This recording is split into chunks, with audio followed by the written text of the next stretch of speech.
All right, you lot, don't forget to give us a follow on Apple Podcasts or Spotify, and while you're at it, give us a 5-star rating. Trust me, it really does help us out.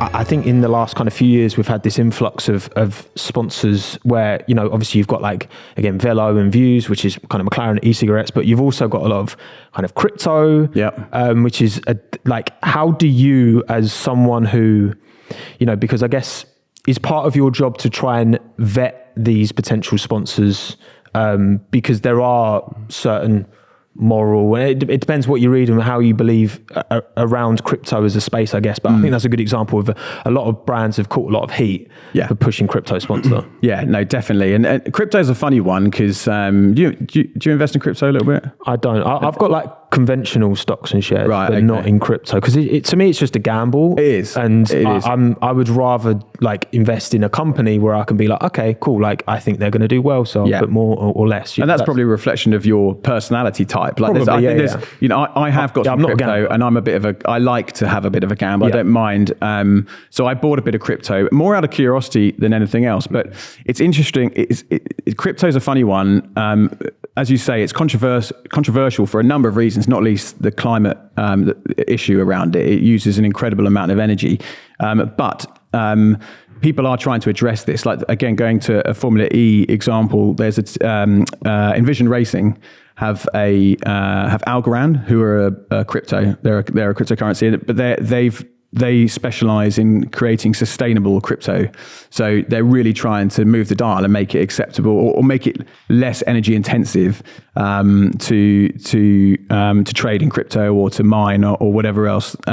So brands like them are trying to do things more ethically, I suppose, from a sustainability, from a climate change perspective.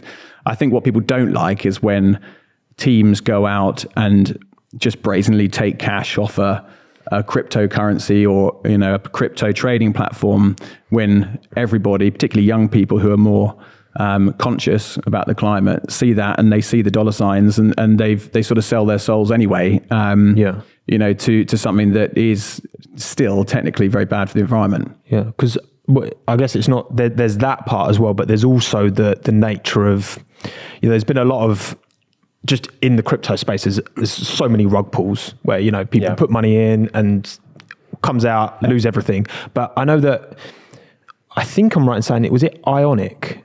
They're a brand that they sponsored a few F1 teams, and I think they've gone under. Well, I wouldn't be surprised. I mean, I think there's several coins and crypto that have struggled and have gone under.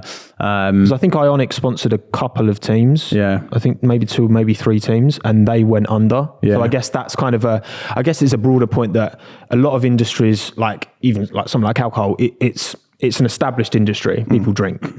You could even say go away. Yeah. Whereas like crypto, I guess, is such a, you know, it feels like it's different because it's kind of like gambling. I mean, you've even got like poker stars on the Red Bull as well. So it feels like, I don't know. I think in the States, gambling laws are starting to kind of loosen a bit as well. So do you think we're moving into that direction? Because I think there's always an ethical conversation when it comes to sponsorship and advertising, right? And I guess that's a difficult line to walk a lot of the time. Yeah, it is. And there are more crypto companies coming in as well. You know, there's definitely more on the horizon. Well, Alphamo's got Floki, which I think is like it's got a dog in its face or something. Yeah. Really? Yeah. It's not like Shiba. I don't know. Dogecoin, yeah. There's loads of weird coins out there. But even beyond that, there's more that haven't become public yet that are going to come in. So it's definitely a growing area. And there's money there to be had. You can't blame the teams for going after it. I mean, you know, they need their operating costs covered, and sometimes you know, you have to, I don't know, not be non-ethical, but you're going to have to push the boundaries a little bit to make sure they get ahead. Well, some people would find alcohol advertising immoral. So it's just whatever, it's wherever you sit, I guess. Different people have different lines. Did you ever have any trepidation in working with some of those cryptocurrency companies when it first came onto the scene in Formula One as a new sort of? I mean, I've never worked with a crypto company, but I would, if it wasn't like an Algorand, which is trying to at least to be sustainable, then yes, I would have certain concerns over it. And there are definitely brands out there that I would think, twice about before activating with, because you've got your own reputation to think about as well. You don't necessarily want to be look at golf at the moment with the Live Golf Championship, with a Saudi-backed championship. There are people who will happily go and work for that championship and feel fine about it and take the money. Whether I could, I'm not so sure, because it sits a bit unethically correct with me. Yeah, I think for me, the ultimate in controversial sponsorships was probably Rich Energy with Haas. Now, I don't know anything about that deal or anyone who was involved. Feel sorry for Haas. But what was that like? How did that happen? You must have heard some stories. Well, they got an absolute cowboy of a CEO.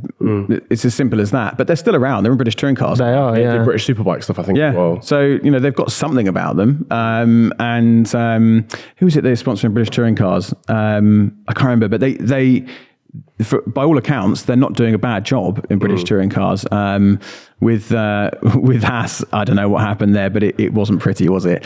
But I was in a paddock after that whole thing blew up, and they still had the Rich Energy logo on the car and in the in the paddock on the team buildings. The logo was still there after it was all coming out, but it was a messy thing and gutting for Haas. They don't have much about luck. To do that twice now with Rich Energy and Uralkali as well, haven't they? Yeah, of course. Yeah. But obviously, in that moment, and there's what was it, T-? I remember that was a sponsor back in the 90s, which was kind of a dodgy energy drink, and the money never turned up. Was that the Orange Arrows one? I think it was, yeah. And they just never got paid. Yeah. And Orange Arrows went out. And the guy was like this prince who would turn up and pretend to have money, and then he just just disappears. Stereotypical. Yeah. It's like the modern day equivalent of those emails you get, isn't it, from funny places? Yeah. They're like, those phishing emails. But how? What I don't get is how was that Rich Energy thing allowed to happen? Because this is Formula One. This is the most high profile motorsport in the world. Yet you've just got it had didn't it have? Don't quote me on it. Like 600 quid in the bank account or something like that. It was crazy. Like, how was that allowed to happen? I don't know. I think it's probably a combination of Haas are not a top of the grid team, and they desperately want to be there, obviously, like all the teams do. But they, it would never have happened to a McLaren or Ferrari or a Red Bull. They would never have got into that position in the first place. But they were almost on the Williams as well. Yeah. There's an image of the Williams with that awful 2019 livery with Rich Energy on the side, because that was, I think, the initial aim for Rich Energy to I'm sure that Williams Story is a very convincing bloke when he's sat in front of you and he's telling you how huge the brand is. But you would have thought alarm bells would start ringing when you go, have you ever seen one on the shelves? No. Where do you buy these things from? Where are they? Because that was never the massive thing, wasn't it? You had to order them on the website or and it was it's very odd. It would have rung alarm bells for me. But if you're you need the money, you're trying to grow and progress as a team, and someone comes in and dangles a big carrot in front of you, it's hard to resist.